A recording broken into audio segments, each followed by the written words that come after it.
7 mars 2008, grosse prise pour la police thaïlandaise. L'homme qui les dépasse tous d'une tête est précédé d'une réputation internationale. C'est le trafiquant d'armes le plus recherché au monde.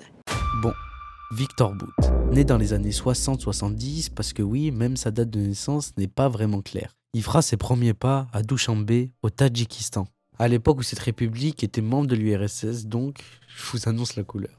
Victor Bout, pour la faire courte, c'est l'un des plus grands trafiquants d'armes au monde, souvent appelé dans les médias marchand de mort et seigneur de guerre. Bon, commençons par le CV de Victor Bout, qui est ma foi très long. Victor est un ancien élève de l'Institut militaire des langues étrangères de Moscou. Il travaille ensuite comme officier dans l'aviation russe, comme interprète. Mais il faut pas oublier que Victor parle énormément de langues. Il parle le russe, l'anglais, le français, l'allemand, le portugais, l'espagnol. Enfin bref, il parle beaucoup de langues. En 87, il participe pendant plusieurs semaines à une opération de maintien de la paix d'Angola.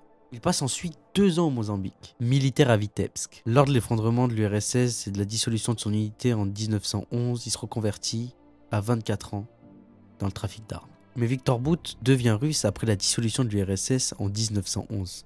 Et il détient maintenant au moins 4 passeports. Mais Bout, en 1990, son nom sort parce qu'il fournirait des armes à des gens en Afrique, notamment au Libéria, mais c'est pas fini, en Léone, au Rwanda, en Angola, République démocratique du Congo, Afghanistan, Colombie, ce mec s'arrête pas. Comment vous vivez avec ça? Don't give a shit about this. It's a fine for weeks. 100% I don't did wrong, nothing wrong at all. I can easily watch to anybody's eyes, you know, and I can say openly without being shame or whatever. I know nothing did wrong in my life. And if it would be, you know, coming back to this, I will do exactly the same. Mais Bout a des grandes capacités en logistique. En 93, il devient prestataire pour l'ONU en Somalie, transport d'hommes et de matériel. À la fin de la guerre froide, il récupère de nombreux pilotes et une 60aine d'appareils, je vous mets les images. Surnommé Mria, le rêve en ukrainien, l'Antonov 225 est un avion hors gabarit. En quelques années, Victor Bout devient propriétaire où il utilise plusieurs compagnies aériennes pour transporter des armes, comme RCS, Aerocom, Transavia, etc. etc.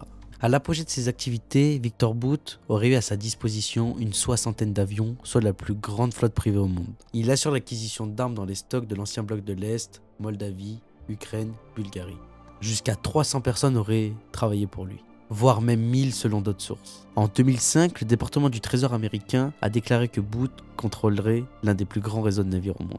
Il multiplie les sociétés écrans, ce qui lui permet de créer dans des pays peu regardants des compagnies aériennes, parfois fictives. Mais bon, Bout n'est pas bête. Ces compagnies aériennes transportent aussi des marchandises licites comme du poulet surgelé, des fleurs, etc. etc. C'est toujours défini comme un simple homme d'affaires. Dans beaucoup d'interviews, il déclarera n'avoir jamais eu de contact avec les talibans et Al-Qaïda. Il fait l'objet de 2 tentatives de meurtre en 1998. En 2001, il se réfugie à Moscou où il échappe aux tentatives d'arrestation grâce à ses 5 passeports, parce qu'il fait l'objet de sanctions de la plupart des organisations des Nations Unies et un mandat d'arrêt international. En 2002, une plainte est déposée par la Belgique pour le blanchiment, écoutez bien, de 325 millions de dollars. Ça y est, Bout est recherché par Interpol. Fin de mission pour Bout, il se fera arrêter par la DEA le 6 mars 2008 à Bangkok en Thaïlande.